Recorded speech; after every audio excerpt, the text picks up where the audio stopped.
1장. 어느 날 아침 어수선한 꿈들로 뒤척이다 잠에서 깬 그레고르 잠사는 침대에 누워있던 자기 몸이 이상한 갑충으로 변해 있다는 걸 알게 되었다. 침대에 닿은 등짝이 철갑처럼 딱딱했다. 머리를 좀 들어 올리자 당겨진 활 모양의 갈색 배때기에는 큰 주름 몇 개가 접혀 있고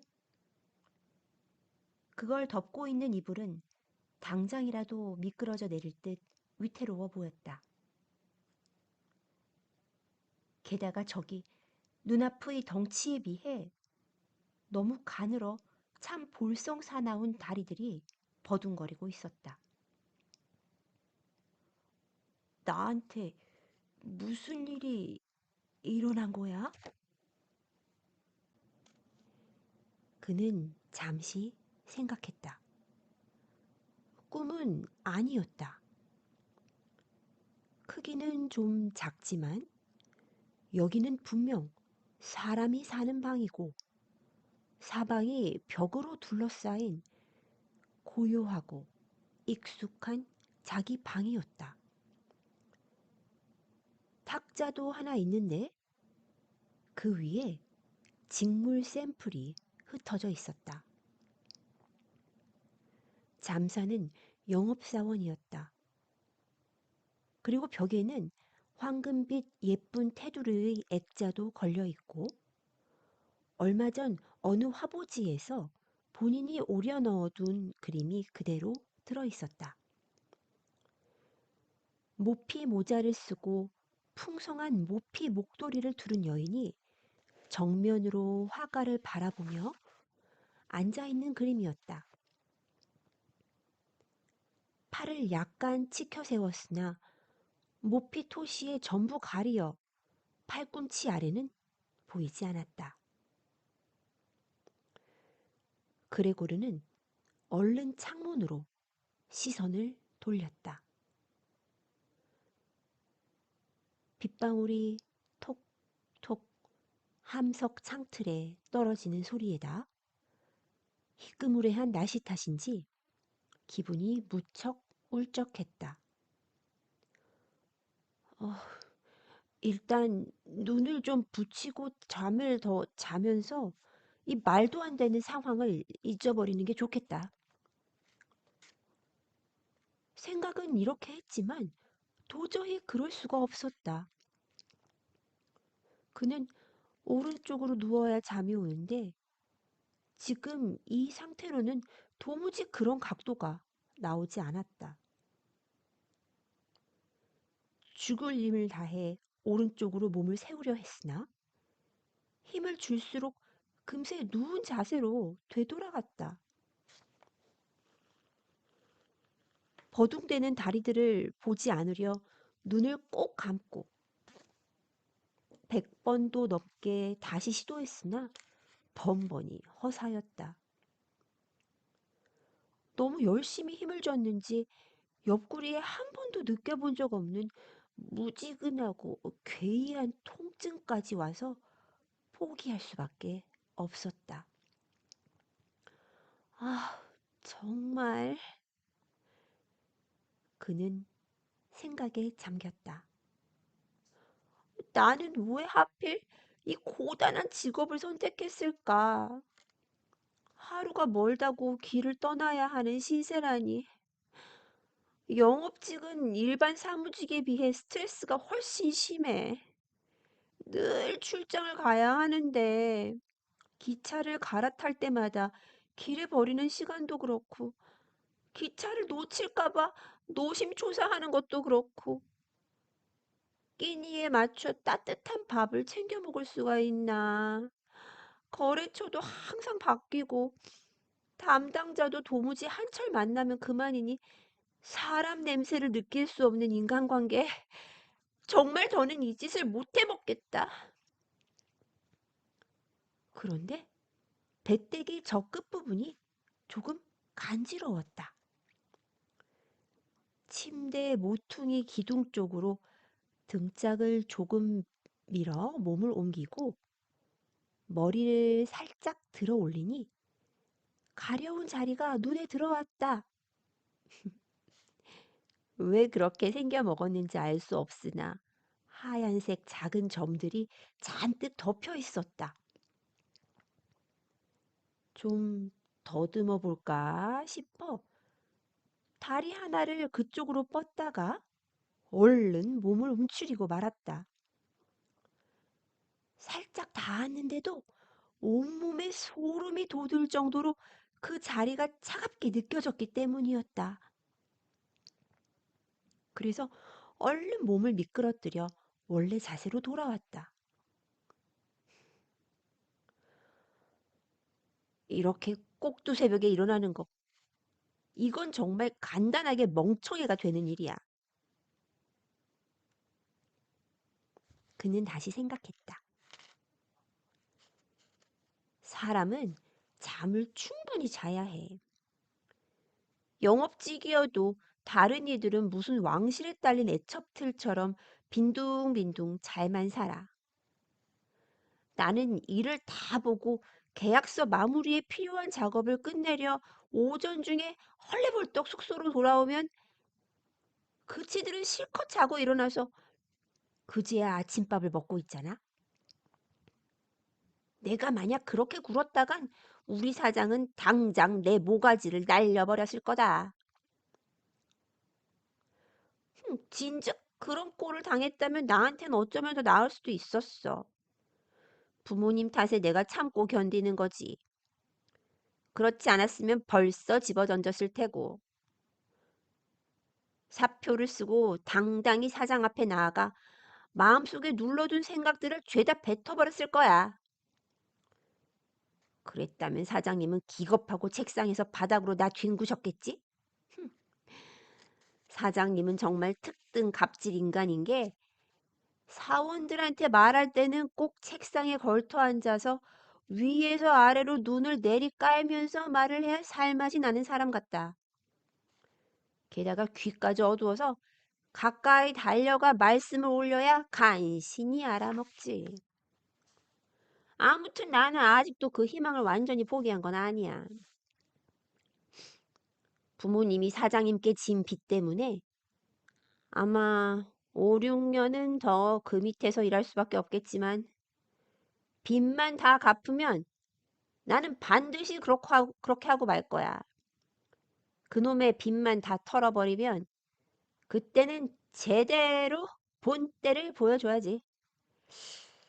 하지만 지금은 자리를 박차고 일어나 5시 기차를 타는 게 급선무인데 그런 생각을 하며 저기 서랍장 위에서 째깍거리는 알람을 맞춰둔 시계를 바라보았다. 제기랄! 이건 정말 난감했다. 벌써 6시 반인데 시계바늘은 느긋하게 계속 행진하면서 30분 넘어 45분을 향해 가고 있었다. 허걱, 저 시계가 울리지 않았어?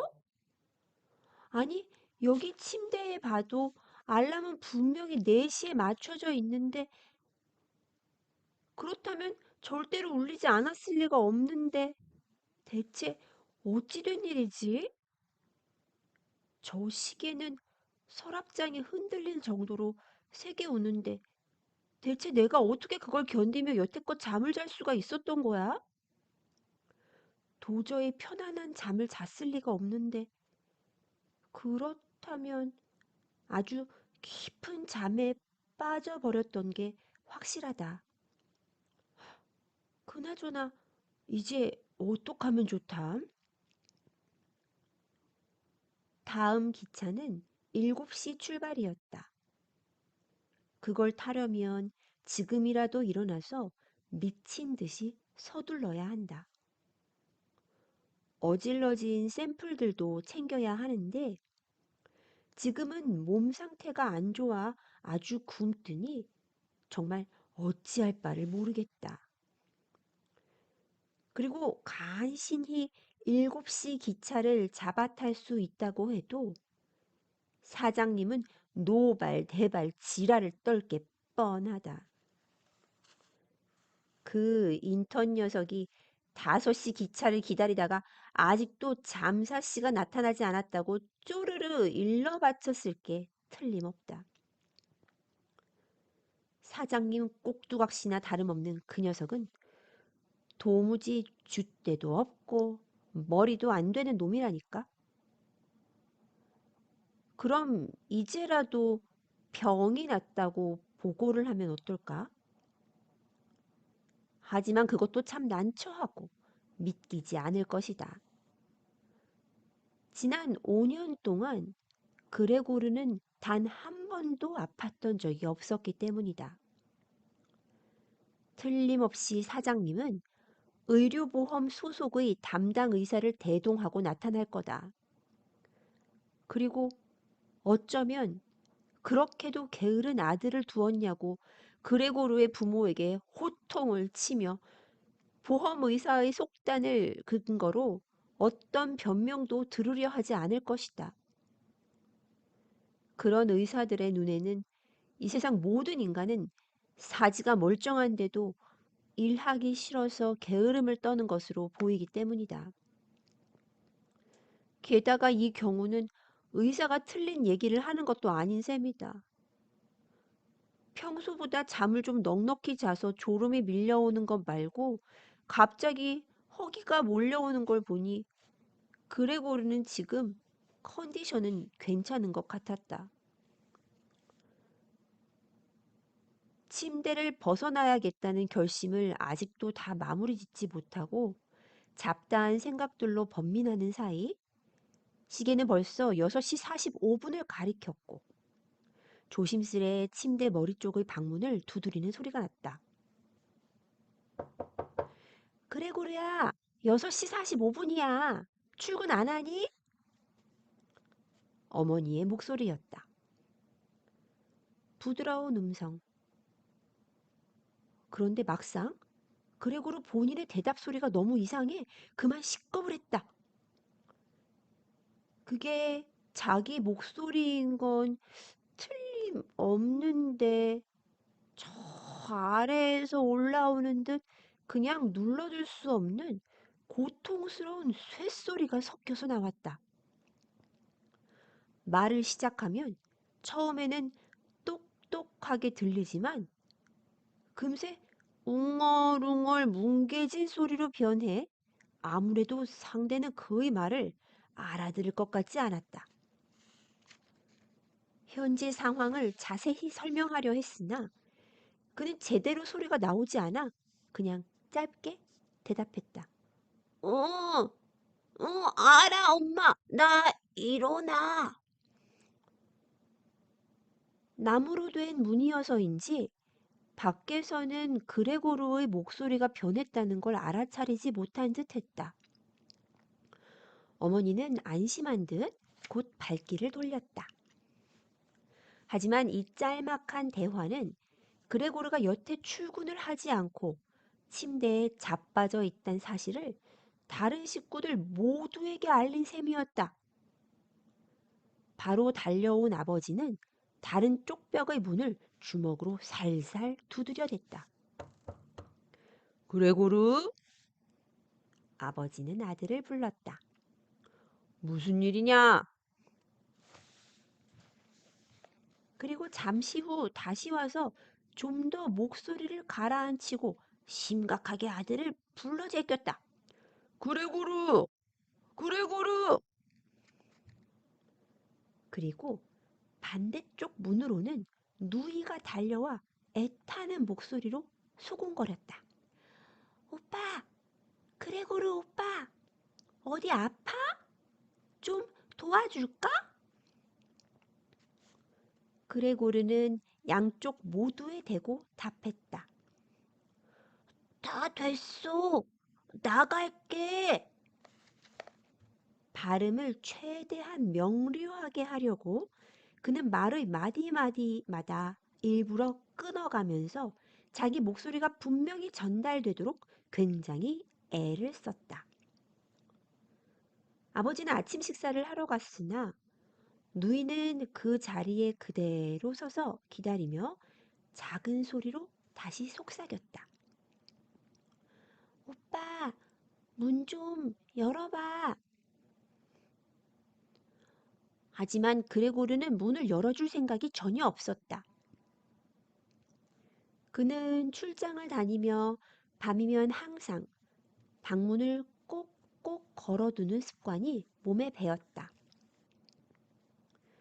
이렇게 집에 있을 때까지 그 습관이 고스란히 작동하다니 이 얼마나 다행이고 훌륭한 일인지 스스로에게 축배라도 들고 싶었다.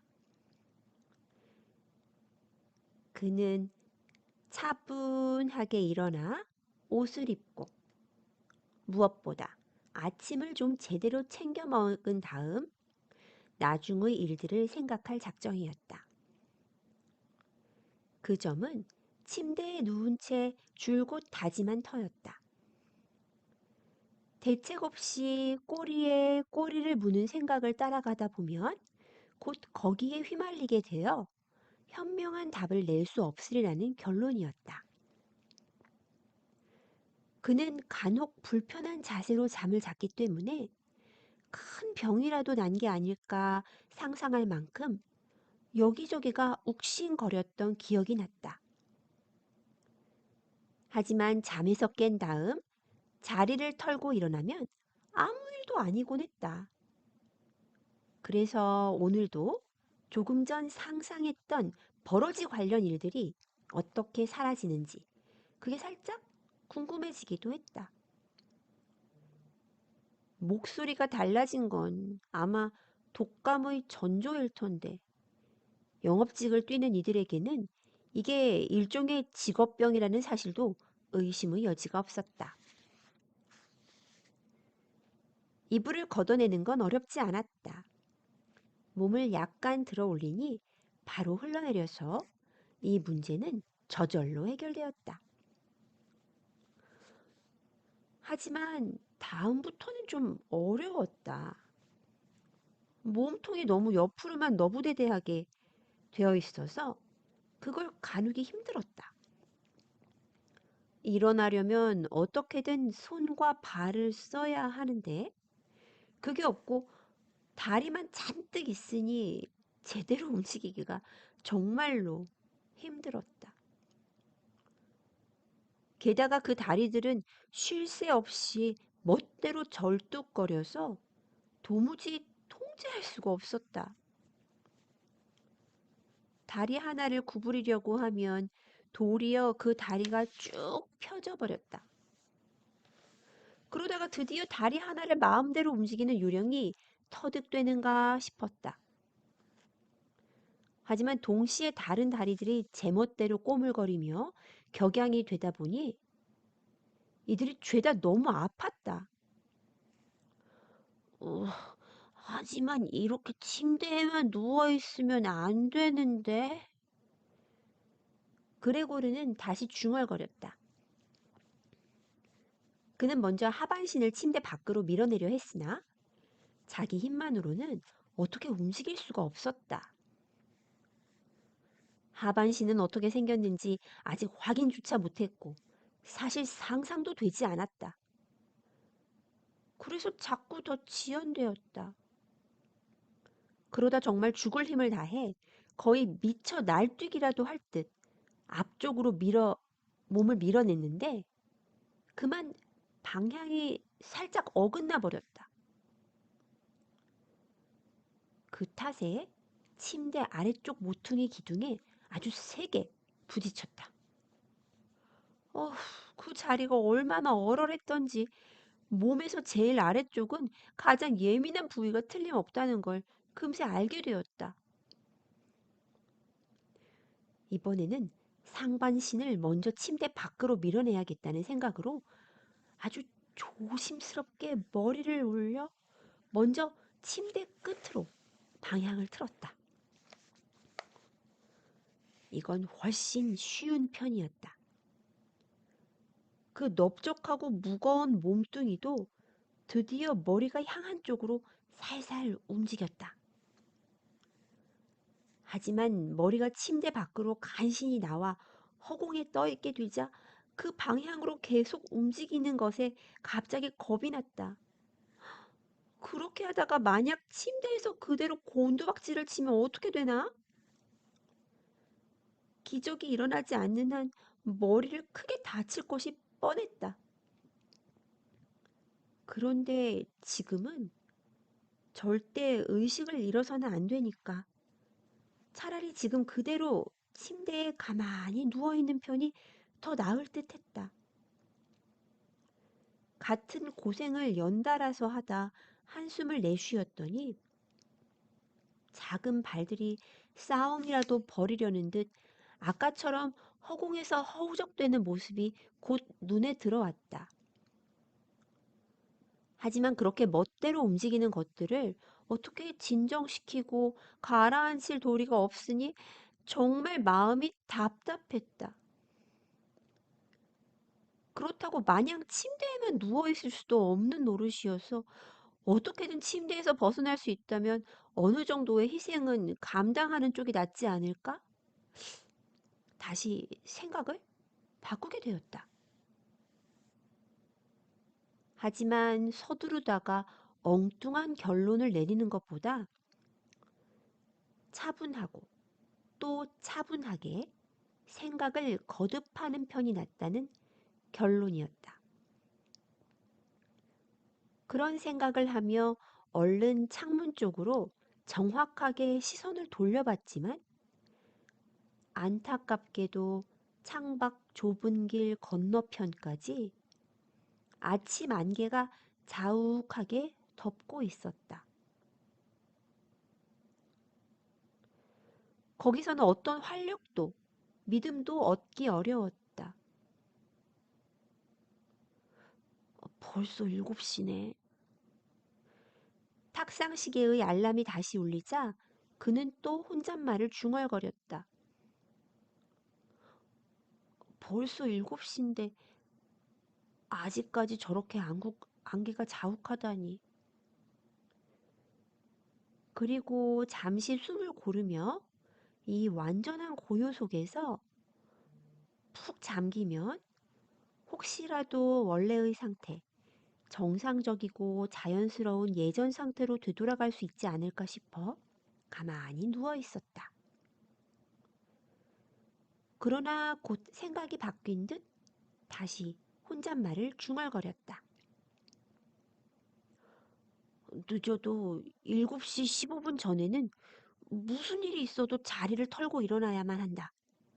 안 그러면, 안 그래도 그 시간이면 회사에서 나를 찾아올 거야. 회사는 7시 전에 문을 여니까. 그래서 이번에는 몸 전체를 출렁이며 전부 같은 비율로 침대에서 한꺼번에 빠져나오도록 애써 보았다. 이런 식으로 침대에서 떨어질 경우 바닥에 닿는 순간 머리만 살짝 축혀 올리면 크게 다치지는 않을 것이다. 등짝은 제법 단단한 것 같으니 바닥의 깔개 위로 잘 떨어지기만 하면 별 탈이 없을 것이다. 걱정이라면 침대에서 바닥으로 떨어질 때 요란한 소리가 날 수 있다는 사실이었다. 밖에서 그 소리를 들으면 뭐 기겁할 정도는 아니겠지만 안에서 무슨 일이 난 건가 싶어 크게 걱정을 하게 될 테니 말이다. 하지만 그 정도는 감수할 수밖에 없다. 그레고르가 몸의 절반 가까이를 침대 밖으로 밀어냈을 때 또 다른 생각이 났다. 사실 이 새로운 방법은 몸을 계속 흔들어 주기만 하면 되니까 크게 긴장할 필요도 없었다.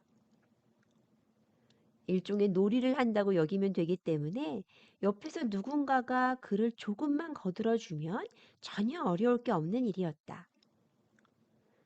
그의 아버지나 식모 언니처럼 덩치가 좀 되는 사람 딱 둘이면 충분한 일이었다. 힘센 사람 둘이 그레고르의 둥그런 등짝 아래로 팔을 밀어넣어 침대 밖으로 드러낸 뒤 약간 허리를 굽혀 그를 바닥에 내려놓은 다음 그가 완전히 몸을 뒤집을 때까지 지켜봐 주기만 하면 되는 것이다. 그러는 동안 바라건대 이 많은 다리도 좀 제대로 쓸 수 있게 될 테니까 말이다. 그런데 저 문들이 저렇게 잠겨 있는 것도 그렇고, 이제는 도와달라고 소리를 지르는 편이 옳지 않을까? 그는 이렇게 생각을 한번 바꿔보았다. 그랬더니 이 곤혹스러운 상황에서도 마음이 흡족해져서 얼굴에 미소가 번지는 것 같았다. 하지만 몸을 구르는 방식으로 움직임을 자꾸만 키우다 보니 점점 균형 잡기가 힘들어져서 이제는 정말 침대 밖으로 몸이 떨어져 내릴 순간이 가까워지고 있었다. 그리고 5분 후, 드디어 7시 15분 전이 되자 때맞춰 현관의 초인종 소리가 났다. 드디어 회사에서 누가 왔구나. 그가 다시 혼잣말했다. 몸뚱어리는 뻣뻣하게 굳어버린 반면 작은 발들은 더 제멋대로 버둥거리며 춤을 추었다. 그 순간 모든 게 잠잠해졌다. 설마 아침부터 현관문을 열어주지는 않겠지? 그레고르는 막연한 희망을 되새기며 중얼거렸다. 하지만 식모언니는 당연히 여느 때처럼 씩씩한 걸음을 옮겨 문을 따주는 모양이었다.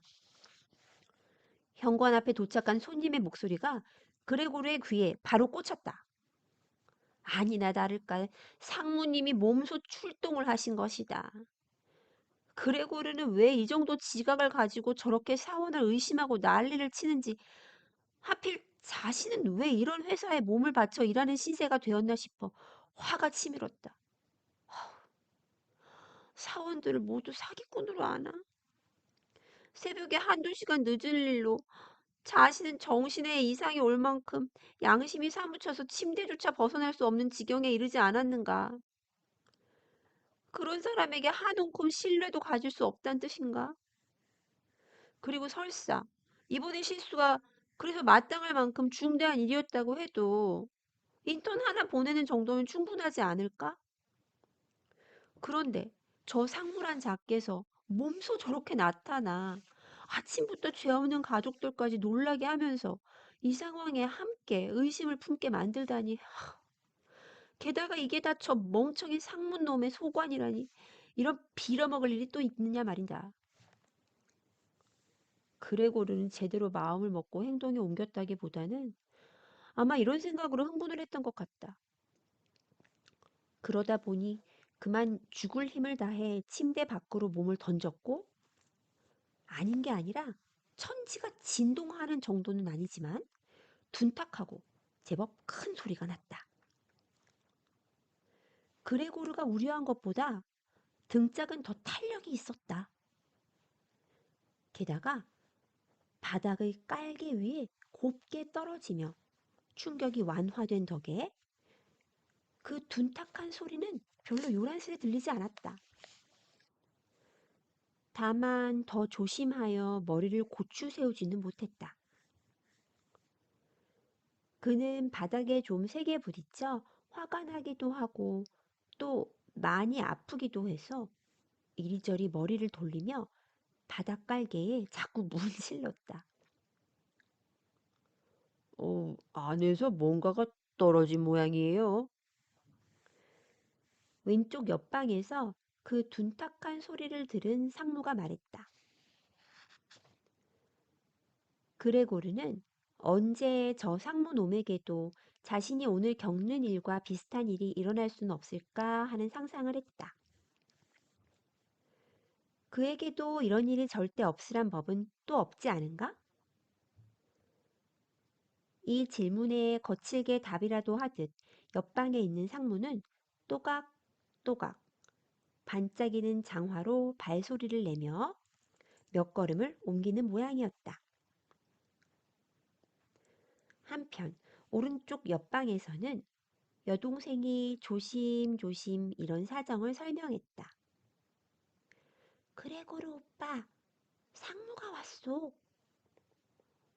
나도 안다.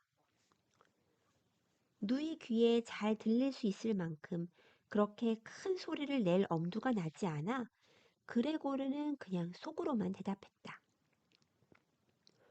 그레고르. 왼쪽 옆방에서 이번엔 아버지의 음성이었다. 상무님이 오셨다. 네가 왜 새벽 기차를 타지 않았는지 물어보신다. 뭐라고 답을 드려야 할지 우린 잘 모르겠다.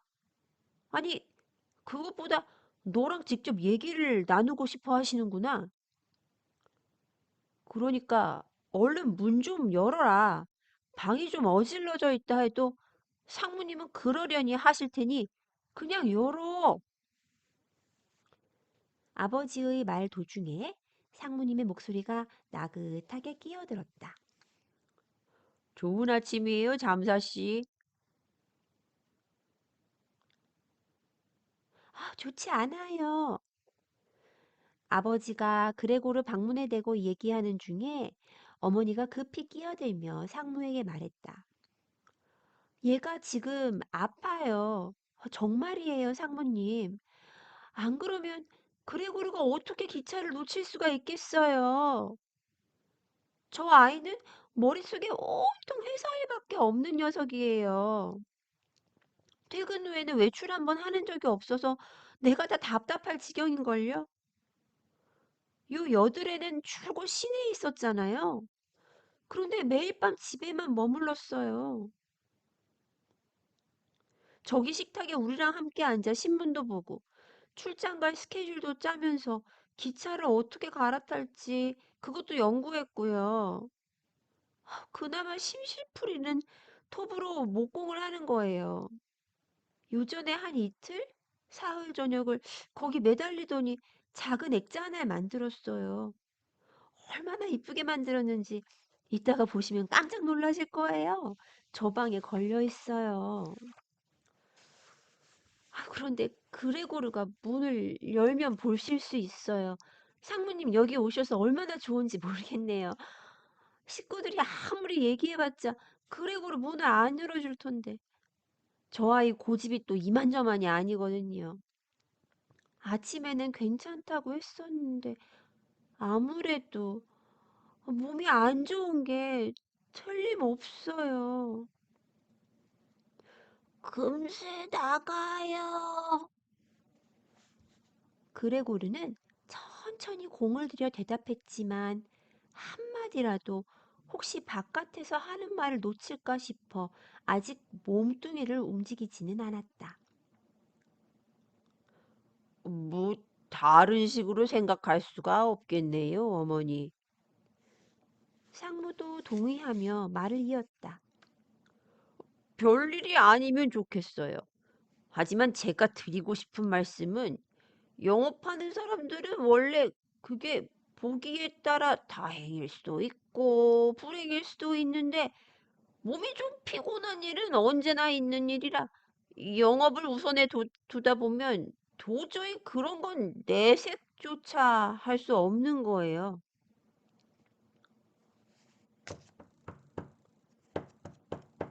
자, 이제 장모님이 들어가셔도 괜찮겠지? 아들의 방문을 두들기며 아버지는 그새를 못 참고 다시 물었다. 아니요. 그레고르의 단호한 반응에 왼쪽 방에선 고약하고 난감한 침묵이 흘렀고 오른쪽 방에서는 누이가 훌쩍이기 시작했다. 그런데 누이는 왜 저쪽 방으로 가지 않았지? 아마도 자리에서 일어났지만 아직 옷을 입지 않았기 때문인가? 울기는 또 왜 울어? 오라비는 아직 안 일어났는데 상무님이 방에 들어가려고 해서야? 아니면 저러다 혹시라도 오라비가 회사에서 쫓겨날까 봐? 아니면 사장님이 다시 옛날처럼 부모님 빚독촉을 하면서 괴롭힐까 봐서 그런가? 하지만 지금 당장은 이 모두 공연한 노파심일 뿐이었다. 그레고르는 아직 여기에 있고 가족을 내팽개쳐 버릴 생각은 단 한순간도 해본 적이 없으니까 말이다. 그리고 지금 바닥의 깔개 위로 사뿐히 떨어져 잠시 숨을 고르며 얌전히 누워있을 뿐이었다. 그레고르의 상태가 지금 어떤지 제대로 알기만 하면 상무님을 당장 방으로 들어오시게 하라고 누구도 그에게 요구하지 않을 것이다. 지금은 도저히 예의를 갖출 형편이 안 되지만 그거야 어떻게든 차후에 변명거리를 찾아낼 수 있을 것이고 이 자리에서 당장 그레고리가 해고당할 정도로 심각한 상황도 아니었다. 그레고르의 입장에서는 굳이 가족들이 질질 짜거나 하소연을 하는 식으로 수선을 떠는 것보다 잠시 그냥 두는 게 한결 도움이 되는 상황이었다. 하지만 가족들 입장에서는 모든 게 난감하고 그저 황망하니 뭐라도 도모해야 할 것 같아 점점 더 쩔쩔맬 수밖에 없는 노릇이었다. 잠사씨!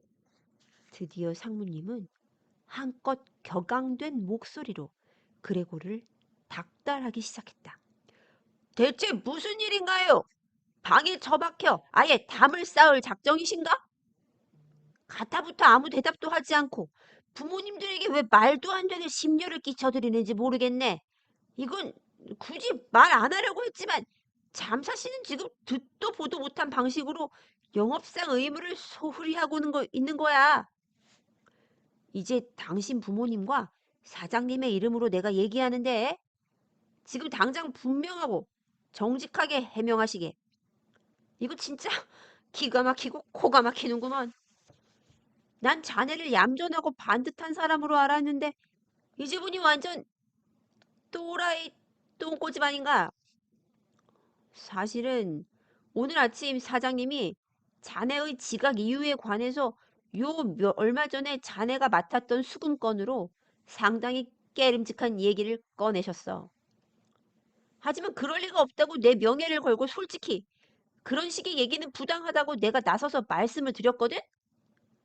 그런데 자네의 이 황당무계한 똥꼬집을 목격하고 나니 자네 위해 눈꼽만큼이라도 그런 변명을 보탤 의욕이 완전히 사라졌네.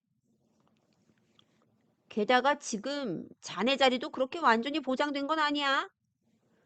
이렇게 사적인 얘기는 원래 둘이 있을 때만 할 생각이었는데 자네가 지금 쓸데없이 내 시간을 소모하니까 굳이 부모님 안 듣는 데서 따로 얘기할 이유가 없겠다 싶네. 요 몇 달 동안 자네 실적도 초라하기 짝이 없지? 물론 아직은 비수기라 영업이 어려운 건 잘 알지. 그렇다고 해도 잠사씨 아예 문 걸어 잠그고 장사를 안 한다는 건 도저히 있을 수가 없는 일이지? 아이고 상무님!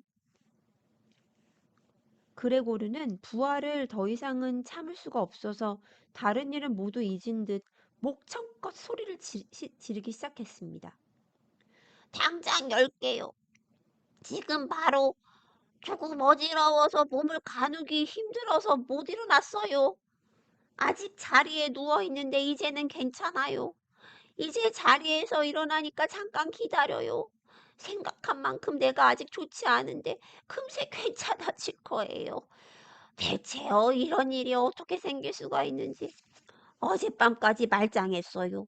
부모님이 잘 아세요. 아니 어젯밤에 이상한 기미가 있긴 했네. 그걸 바로 알아챘어야 했는데 어제 회사에서 그걸 보고했으면 좋았을 걸. 하지만 굳이 병가를 내지 않고 잘 넘기게 하게 되는 거잖아요. 상무님, 우리 부모님은 진짜 아무 잘못도 없으세요. 그리고 저한테 하신 꾸지람, 그거 정말 모르시는 말씀이에요. 아무도 제게 그런 얘기 한 적 없어요. 아마 제가 선적한 최근 계약서들을 못 보신 것 같네요. 여튼 8시 기차는 꼭 타고 갈게요. 몇 시간 좀 쉬었더니 한결 괜찮아졌어요. 장모님 이제 가셔도 돼요. 저도 바로 회사로 갈게요. 부디 해량을 베푸셔서 사장님께도 잘 말씀드려 주세요. 이렇게 횡설수설 아무 말이나 뱉어내는 동안 그는 자신이 뭐라고 짓거리는지 스스로도 잘 알 수가 없었다. 대신 침대에서 숙달된 덕인지 서랍장 쪽으로는 쉽게 움직여져서 이제 거기 기댄 채 몸을 세워보려고 애를 쓸 수 있게 되었다. 그는 정말 자기 방의 문을 열고 자신의 모습을 있는 그대로 보이며 상무님과 허심탄회하게 이야기를 나누어 보고도 싶었다. 그들이 학수고대하는 바를 다 하게 해주고 그들 눈에는 대체 자신이 어떻게 보이는지도 좀 알고 싶었다. 그들이 많이 놀란다고 해도 그건 본인들이 자초한 바니 그와는 상관이 없어 따로 책임질 일이 아니었다. 그리고 혹시 좀 대수롭지 않게 받아준다면 그레고르도 그렇게 당황할 필요가 없는 셈이다. 게다가 지금부터 서두르면 8시까지는 기차역에 도착할 수도 있을 것이다. 그래서 처음에는 서랍장 표면이 많이 매끄러워서 몇 차례 미끄러지기는 했지만 결국 날렵하게 몸을 날려 그런대로 거기 의존해 몸을 세워볼 수 있었다. 몸 아래쪽으로는 통증이 지독했으나 아무리 화끈거려도 지금은 그 정도 일에 연연할 바가 아니었다. 그리고 이번에는 가까이 있던 의자 등받이에 몸을 던지며 가는 다리들로 그 테리토리를 꼭 붙들어 자기 몸도 간신히 가눌 수 있게 되었다. 그런데 밖에서 상무님이 뭐라 하는 소리가 방금 다시 들려 그 얘기를 들으려고 또 귀를 기울였다. 근데 저 친구가 뭐라고 하는지 한마디라도 알아들으셨어요? 상무님이 부모님에게 묻는 소리였다. 혹시 우리를 데리고 장난하자는 걸까요? 어머머 세상에. 그렁그렁 울음이 터질 것 같은 목소리로 어머니가 다시 말했다. 제가 아주 많이 아픈가 봐. 우리가 쟤를 더 힘들게 했나 봐. 그레테, 그레테 어딨어? 어머니가 소리쳤다. 엄마, 왜요? 건너편 방에서 누이가 외쳤다. 두 사람은 그레고르가 있는 방을 가운데 두고 양쪽 방에서 서로에게 큰 소리로 이야기했다. 너 당장 의사 선생님한테 좀 가. 그레고리가 많이 아파. 어서 좀 모시고 와라. 너 오빠 목소리 들었지? 짐승 소리였는데. 벌벌 떠는 어머니와 달리 상무님은 아주 태평스레 토를 달았다. 안나! 안나야 어디 있니? 아버지는 손뼉을 짝짝 치면서 부엌 쪽으로 발길을 옮기며 소리쳤다. 빨리 열쇠공 좀 불러와라.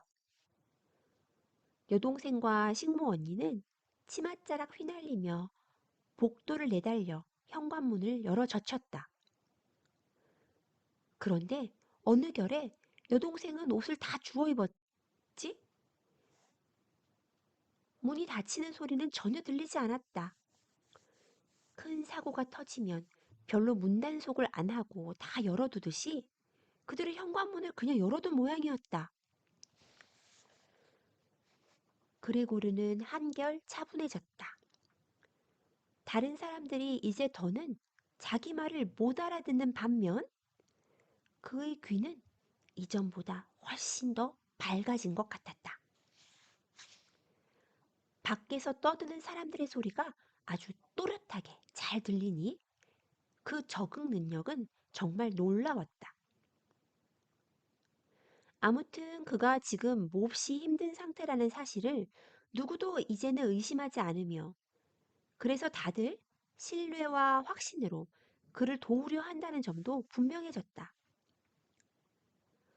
의사와 열쇠공을 데리러 당장 뛰어가는 훌륭한 대처에 그는 기분이 썩 좋아졌다. 이제 다시 인간의 품으로 포용되는 느낌이었고 의사건 열쇠공이건 그들의 능력을 충분히 발휘하면 당장이라도 놀라운 성과가 나타나리라는 기대에 한껏 부풀지 않을 수가 없었다.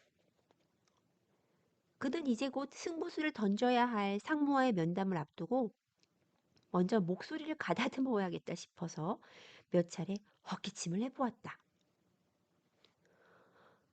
하지만 이 소리 또한 인간의 기침 소리와는 완연히 다르게 들릴까봐 조심스럽고 그 이상 그런 판단조차 제대로 할 자신이 없어서 아주 작게 소리를 죽여가며 연습을 했다.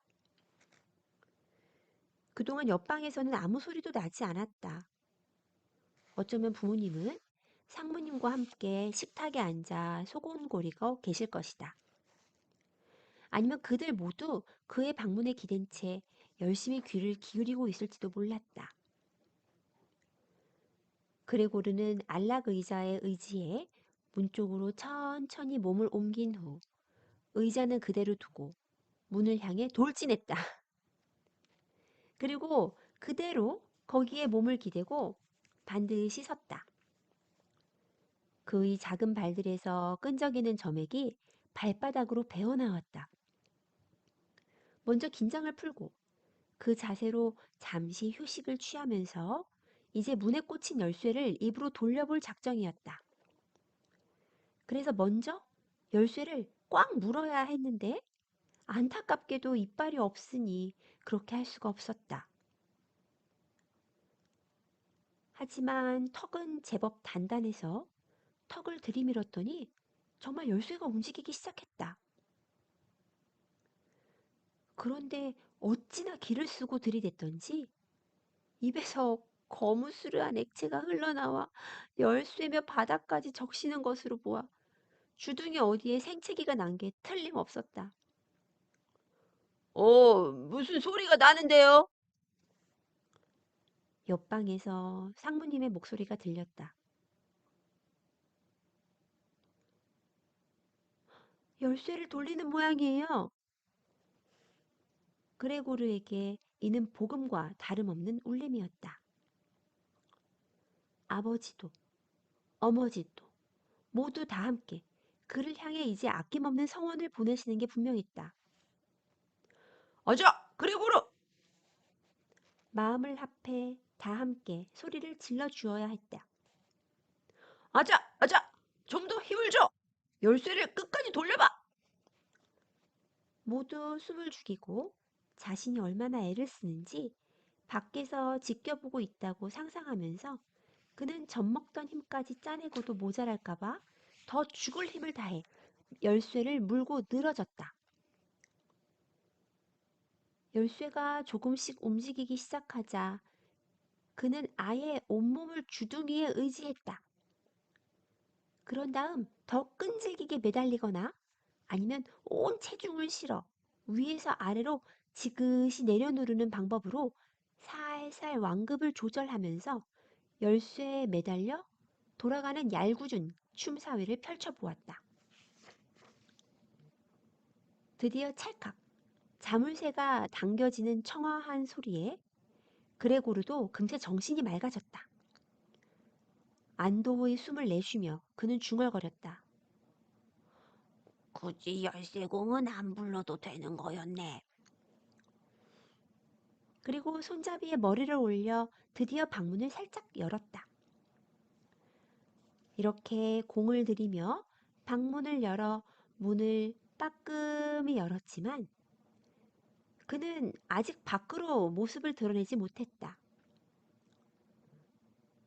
문 모서리를 천천히 돌아서 문 밖으로 빠져나가다가 행여나 미끄러져 자빠지는 불상사가 생기지 않도록 그는 극도로 조신하게 몸을 옮겼다. 한치의 실수도 없이 조심 또 조심하며 움직이느라 아직은 어떤 다른 것에도 주목할 시간적 여유가 전혀 없었다. 그런데 문득 마치 바람이 내는 휘파람 같은 소리로 상무님의 입에서 탄성이 울려 퍼졌다. 방문에 가장 가까이 있던 상무님. 그는 벌어진 입을 꼭 손으로 누른 채 마치 보이지 않는 강력한 힘에 떠밀려 살살 뒷걸음질을 치는 모양새였고 그런 상무님의 괴이적은 모습을 그레고르도 고스란히 보게 되었다. 상무님이 와 계셨으나 그레고르의 어머니는 매무새를 다듬는 것도 까맣게 잊어버린 듯 밤새 이리저리 뻗고 흐트러진 머리카락 그대로 얌전히 그 곁에 서 계셨다. 두 손을 가지런히 모으고 아버지를 바라보던 어머니는 그레고르에게 두어 걸음을 다가오는가 싶더니 그 자리에 푹 고꾸라지고 말았다.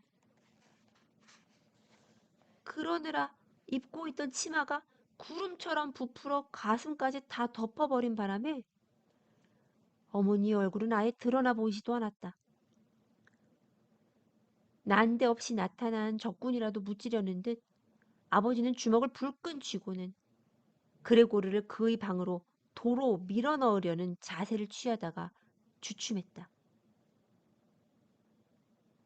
아버지는 거실 여기저기를 휘휘 둘러보더니 두 손으로 눈을 가리고 떡 벌어진 가슴이 들썩거릴 정도로 꺼이꺼이 억센 울음을 뱉어내기 시작했다. 그레고르는 이제 문 밖으로는 한 걸음도 뗄 엄두를 내지 못한 채 항상 잠가두는 맞은편 문짝의 돌적 위에 몸을 기댄 채 그냥 가만히 서 있었다. 그러니까 거실 쪽에서 보면 바깥쪽을 훔쳐보려 삐죽 내민 그의 머리 부분 그리고 몸통은 절반 정도만 드러나 보일 뿐이었다. 어느새 바깥은 더욱 밝아져서 창문 밖길 건너편에는 그 끝이 보이지 않는 진회색 건물? 그건 병원이었다. 그 진회색의 건물 일부가 선명하게 그 모습을 드러냈다. 건물 전면에는 일정하게 삐져나온 똑같은 테두리의 창문이 줄을 이었다. 바깥에 여전히 내리는 비.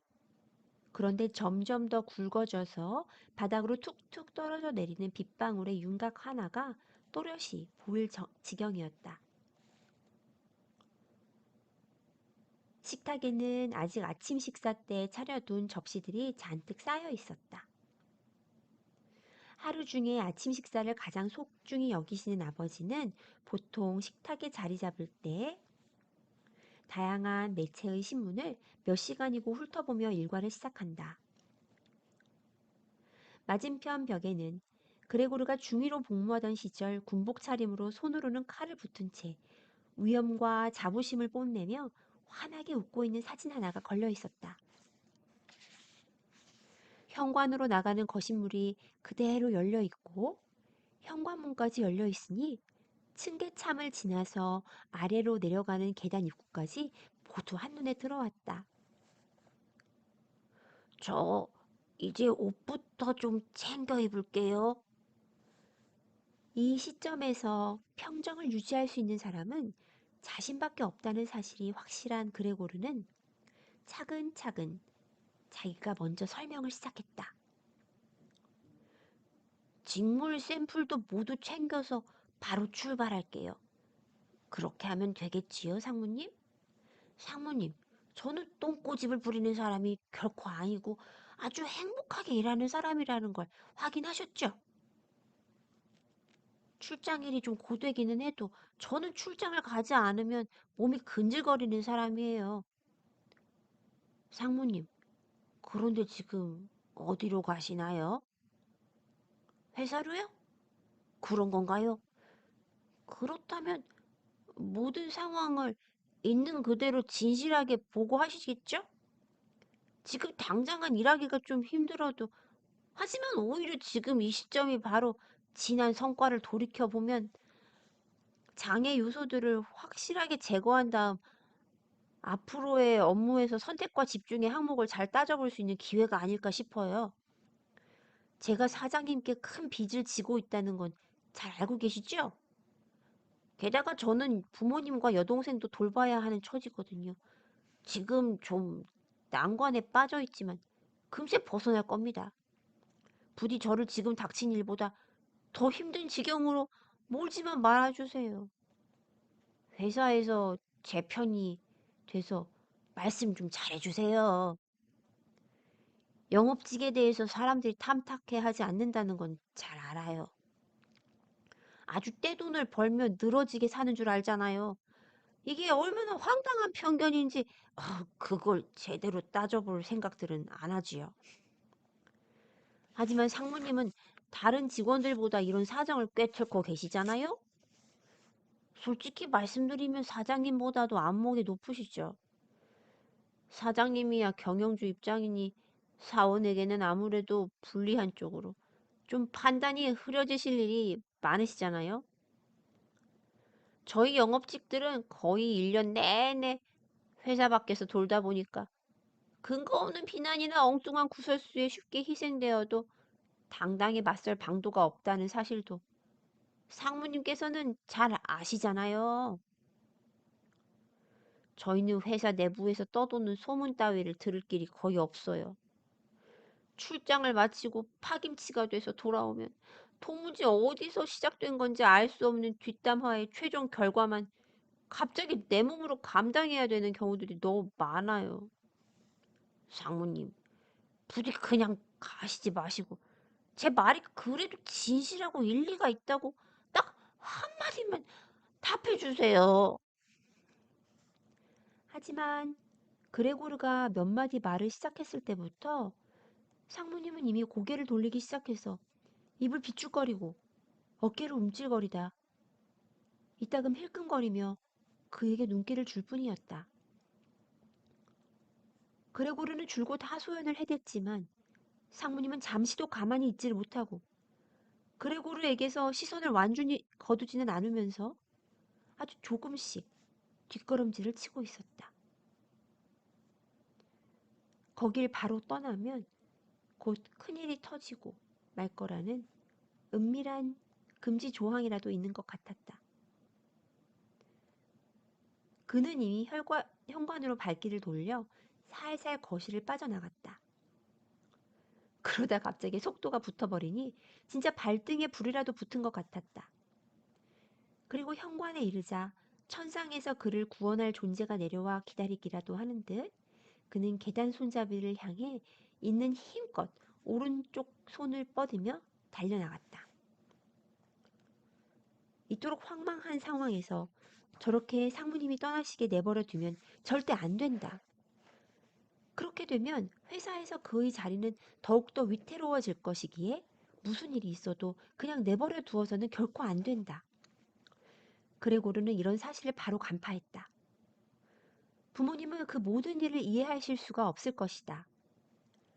벌써 여러 해 전부터 그분들은 그레고르가 이 회사에 다니는 한 평생 먹고 살 일을 보장받고 있다는 굉장히 허황된 믿음을 갖고 계시기 때문이다. 게다가 요즘은 유난히 근심거리가 많아져서 차분히 미래를 가늠하는 선견지명이란 게 도무지 작동하지 않았다.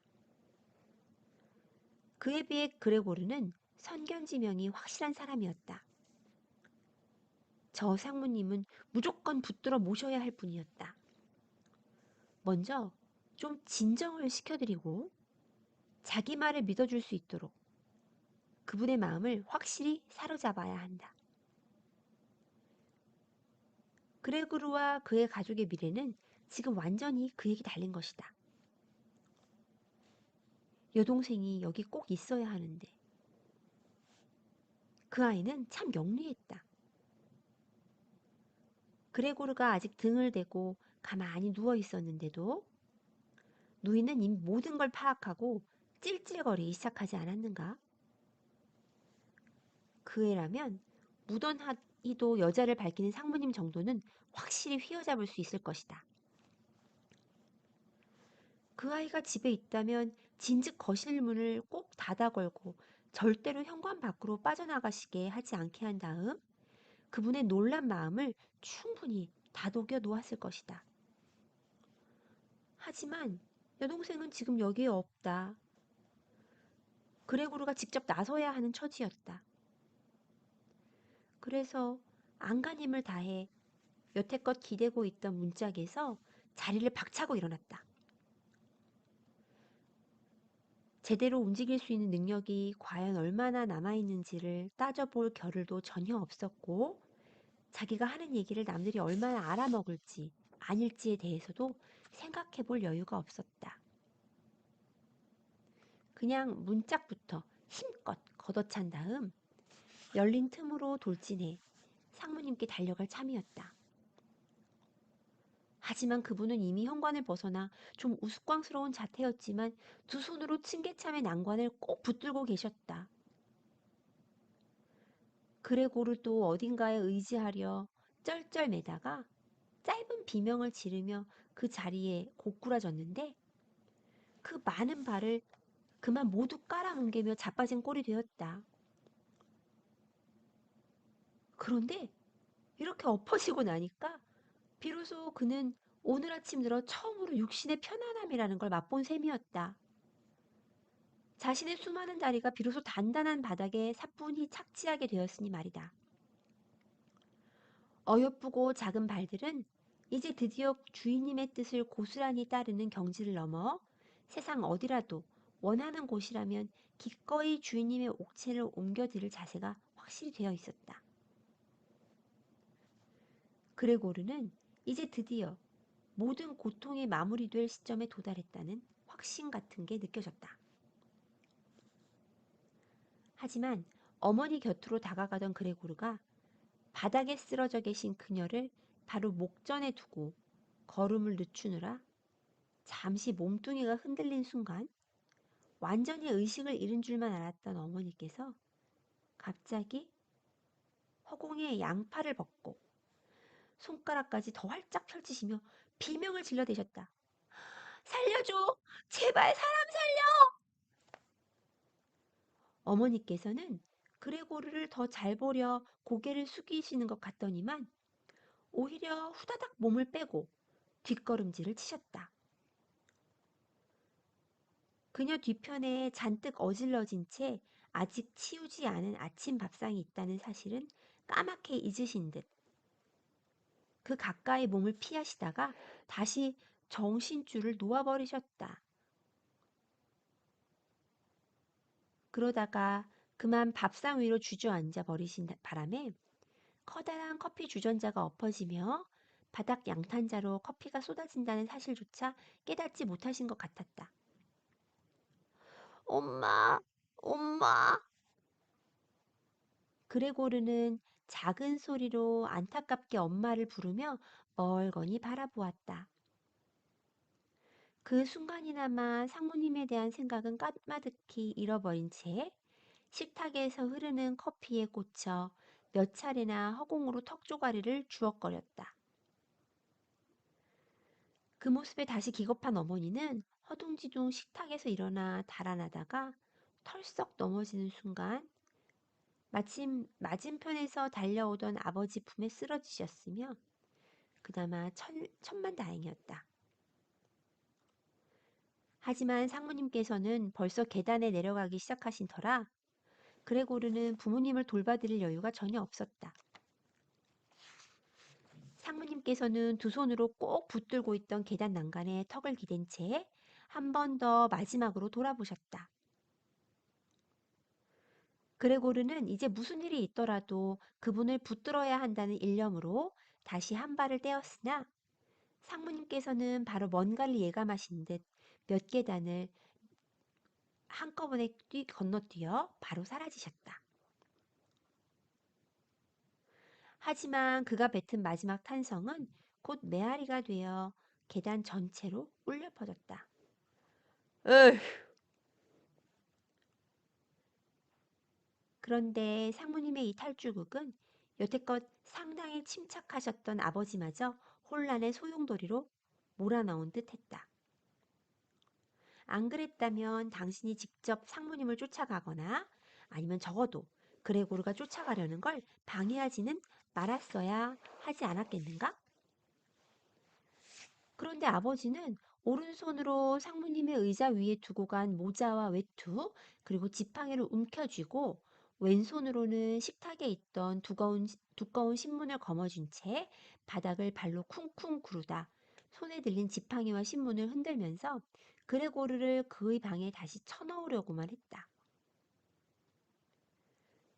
그레고르가 아무리 말려도 소용이 없었으며 애원하는 그의 말을 알아듣지도 못하셨다.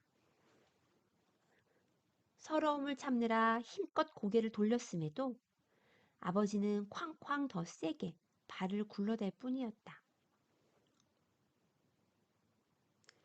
그 사이 정신을 차리고 일어난 어머니는 바깥 날씨가 제법 쌀쌀한데도 굳이 저쪽 창문을 열어 젖히고 두 손으로 뺨을 괜 채 하늘을 바라보셨다.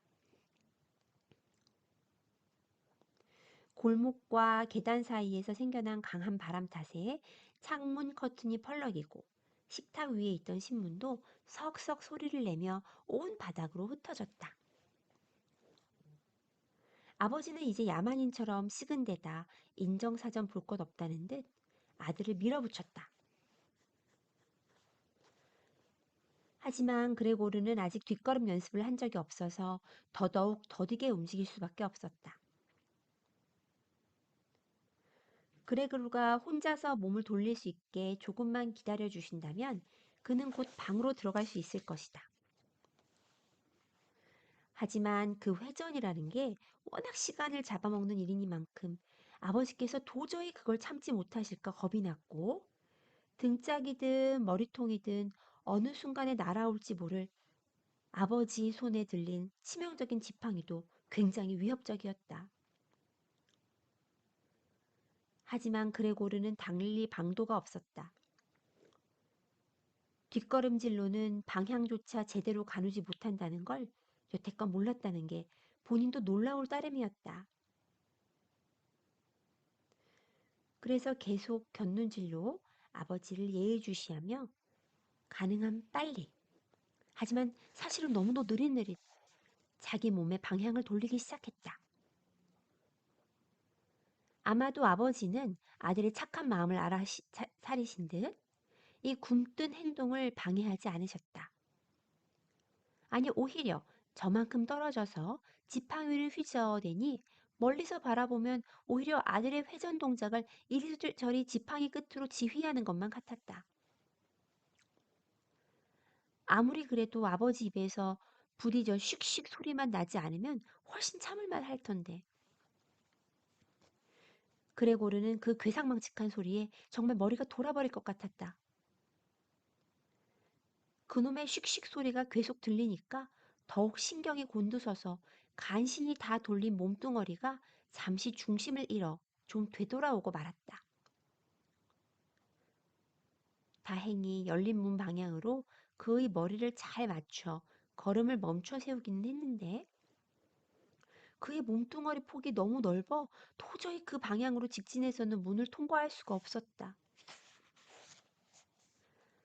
아버지가 만약 정신이 온전하시면 다른 문짝을 마저 열어 그레고르가 넉넉히 통과할 수 있게 도와줄 수도 있었겠으나 지금은 전혀 그런 걸 기대할 수 있는 상황이 아니었다. 아버지 머릿속에는 어떻게든 빨리 그레고르를 그의 방으로 쳐 넣어야겠다는 생각밖에는 없어 보였다.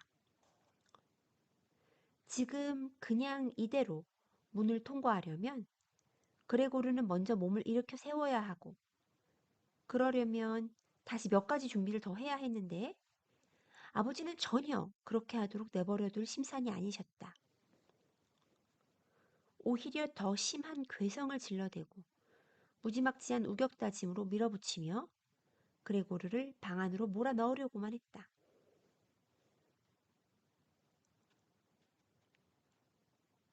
그레고르 뒤에서 들리는 소리는 이제 세상에 한 분뿐인 아버지의 음성이 결코 아니었다. 그레고르는 더 이상 어떻게 해볼 도리가 없고 자포자기 심정이 되어 그냥 문 안으로 떠밀려 들어갔다. 몸의 한쪽이 위로 들리는가 싶더니 몸뚱아리 전체가 문틈에 비스듬히 걸려있는 꼴이 되었다. 한쪽 옆구리가 완전히 쓸리고 긁혀서 상처투성이가 되는 바람에 하얀 문짝에도 여기저기 보기 흉한 얼룩들이 남아있었다. 이제 그는 문틀에 꽉 끼인 채 혼자 힘으로는 꼼짝할 수 없는 신세가 되고 말았다. 한쪽 다리들은 허공에서 벌벌 떨고 다른 쪽 다리들은 바닥에 처박혀 그 통증이 지독했다. 그런데 아버지가 뒤에서 냅다 발길질로 걷어차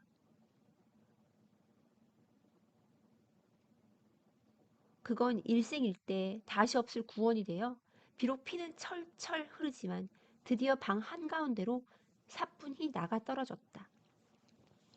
그리고 그 지팡이로 다시 꽝 하고 문을 닫아주시니 어느새 강물 같은 정막이 방 안에 출렁거렸다.